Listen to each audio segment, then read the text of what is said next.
back to my channel. My name is Honeika. If you're here for the first time, welcome. Like, subscribe, share, and comment. If you're already a family to this channel, welcome back. Thank you for your continued support.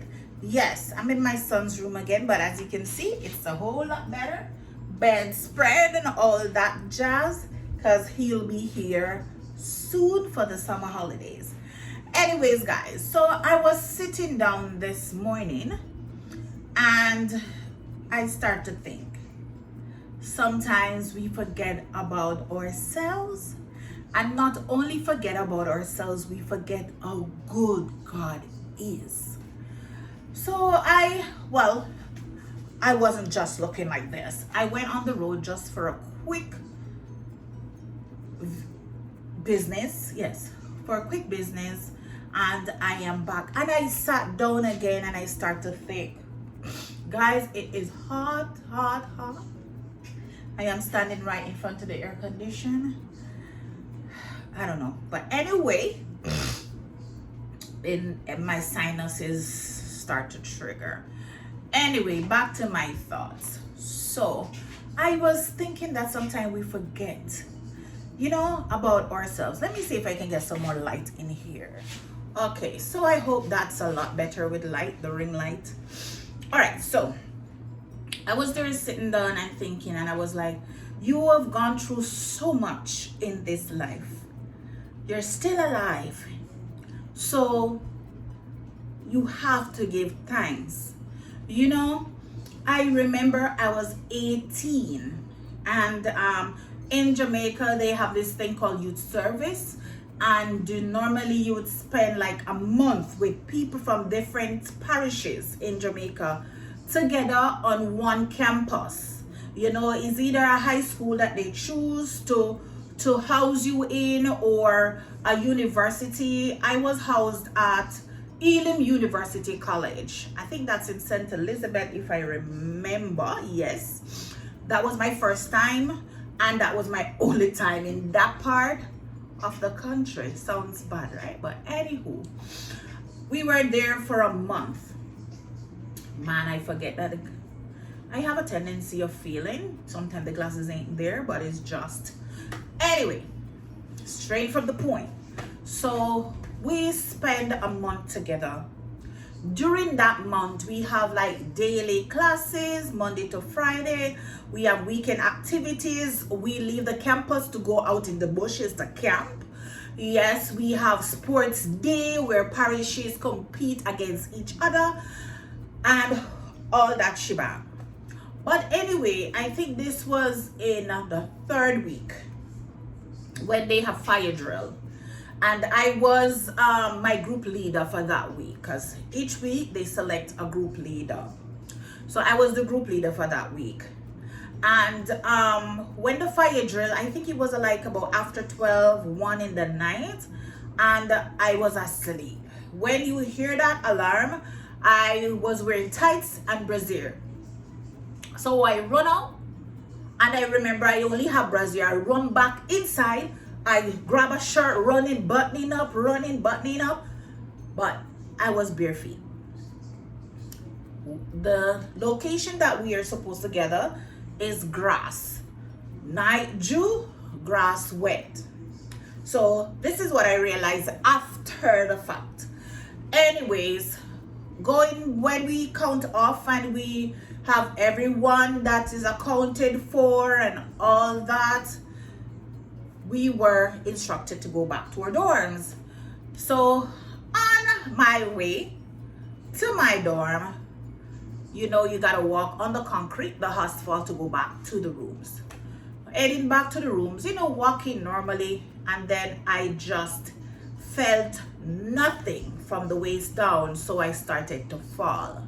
There was a young lady, she was from Clarendon. We end up got close, but after years and years, we lose contact again. Her name was Elaine, and she catch me, big, strong. She catch me, so I didn't hit anything going down. I spent 24 hours, guys, on my back, on a mattress on the floor in the sick bay. I mean, for 24 hours, I couldn't take myself up and walk. For 24 hours, from the waist down, I had no feeling. Trust me, that's a bad thing. During that time, I have to have someone help me to the bathroom. Mark you, for that 24 hours, guys, I never shower. Because me not gonna make nobody bathe me. Thank you, Lord, I can bathe myself now. I was there laying down, and the people that were in charge of the area at the time were soldiers. Plus, they did have a, because you know, in the army, they have the nurses, what you would say now, every profession you can think of is in the army. So one of the soldiers was a nurse, was a female. I'm happy. The others that helped her were male. So they had to take me to the sick bay. And when I was supposed to go to bed in the night, they had to take me to my dorm, take my mattress off the bed, put it on the floor, and that's where I had to sleep. Luckily, I didn't have a roommate anymore, because I had a roommate and my stuff started getting missing, like my jewelry started getting missing, and I wasn't gonna have it. Somebody was gonna pay, and they had to move that person out of my room. They give me another female in my room, and that girl would wash whatever she washed and take it back to the dorm. And the wet, I don't even want to remember. So I started have a smelly room, and then I would not have that. So I was alone for the last 2 weeks in my dorm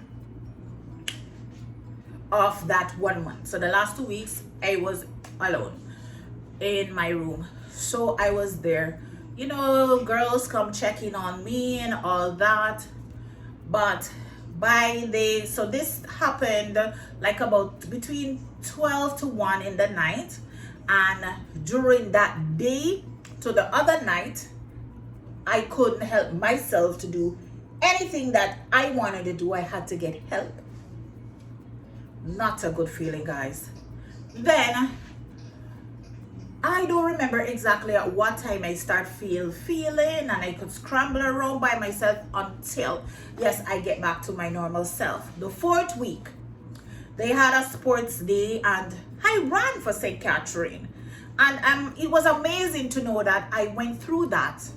And then a week later, I could run. Guys, when you sit down and you look and you walk, and you remember you can walk without a crutch. You don't have to be sitting into a wheelchair. You can go into the shower, turn the pipe on, and shower your own body. Listen, you have to be grateful. Also, sitting down looking at photos, old photos, you were like, man, girl, you're coming from this, and this is where you're at. I have to remind myself sometimes that it was not always like this. You know, I have it good. I am not complaining. Even though sometimes you want something and you don't get it, and you're like, boy. And then you know what? I go back into myself and I think, and I said, you know what, Honeika? This wasn't supposed to be yours in the first place. So if you don't have it, it's a reason. Leave it alone. And I move on. Sometimes it's hard because you feel like you deserve this thing, but you move on. But sitting down, thinking, remembering all these things, and know that you can do anything that your mind is set out to do. You can help somebody. Yes, you can help yourself. You know, and then when I look after that incident, I have 2 children. I have natural birth. I didn't have to get no C-section. I didn't have to go through some things that some pregnant women go through, or some mother go through. I had great pregnancies. The first one, all I did was eat and sleep. Did nothing. The second one, I was working, and it's as if I couldn't stop working, my son. I just work. You know, there were little issues, but thank God he worked everything out for me. Delivery was wonderful, painful, hard, but I have a 15-year-old son to show for all that and a 26-year-old daughter. And I am here standing on my own 2 feet. I am not laying down in any hospital. I am not in a wheelchair. I'm not even using a crutch to help me around. So I'm saying this to say that, guys, no matter what you're going through, it can get better. And if you want it to get better, it will get better. You just have to believe that God can and he will. And you must believe in yourself that you can and you will. I believe in myself. Do you believe in yourself? I hope you did enjoy this video today, guys. Some encouragement for us. Remember to stay safe and God bless. Bye.